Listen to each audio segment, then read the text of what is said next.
alone. It was late one night around early evening of 2015, when my parents were away at an office party for their job, about 30 minutes away.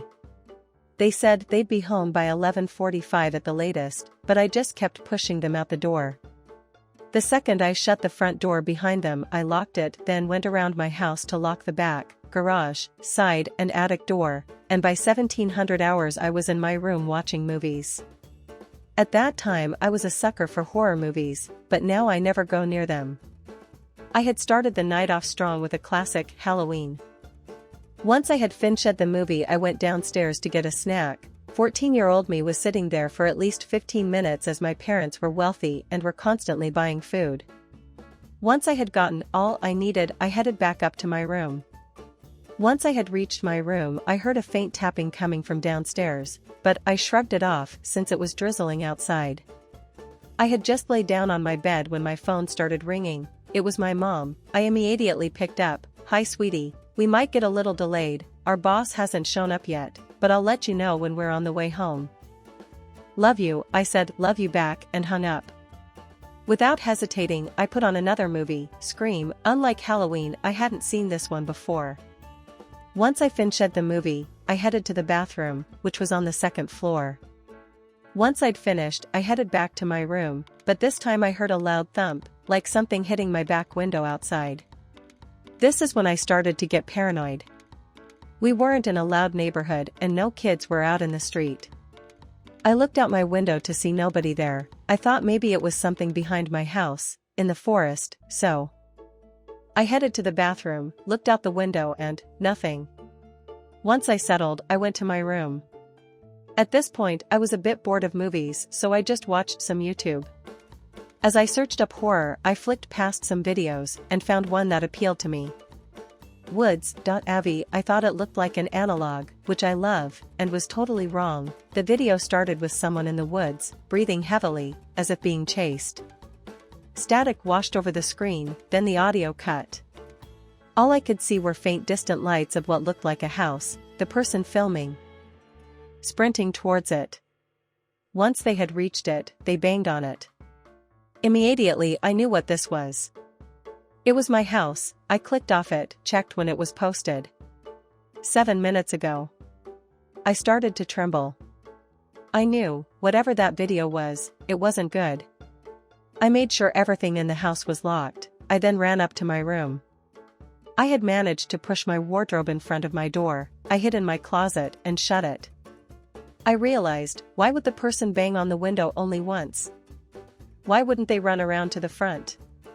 I checked my phone, 1901, displayed on the front. I started going into a panic attack, when downstairs I heard a loud smash.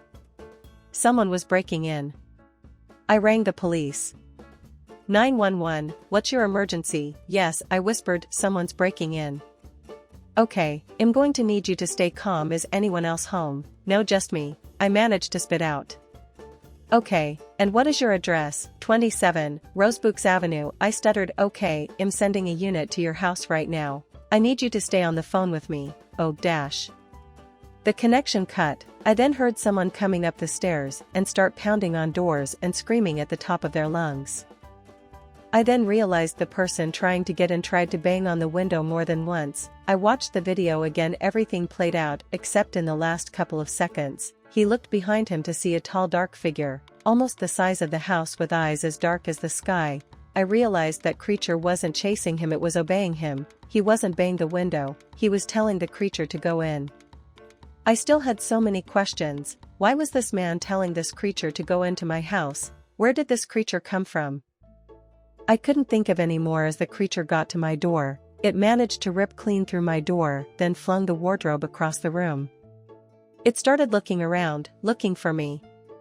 Suddenly it bashed its massive hand clean through the wooden closet door and saw me. It picked me up and brought me to the man, silencing my screams as we went. Once we made it to the man signaled to the creature to follow. After what felt like an hour's walk through the woods, we ended up at some sort of bunker. We entered it and they strapped me to a chair. The man waved to the creature and the creature left. The man started speaking, "We've been looking for you. 4 years." I looked at him as if he had 4 heads. You know, the truth is, those aren't your real parents. I didn't know what to say.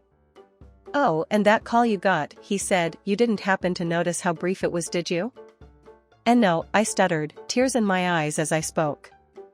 Well, to be short, that call was from us, and that tapping you heard downstairs was supposed to lure you out of the house so we could take you with no alarms. I shuddered, staring deep into his eyes. A tear rolling down my cheek. You see, none of the people in this town are real, they're all DWYNDYRS. DWYNDYRS? I thought to myself. What a DWYNDYR is basically, he clicked his fingers. The creature walked slowly into room, the man clicked his fingers again and the creature took his form. It all made sense, his parents weren't real, they were DWYNDYRS.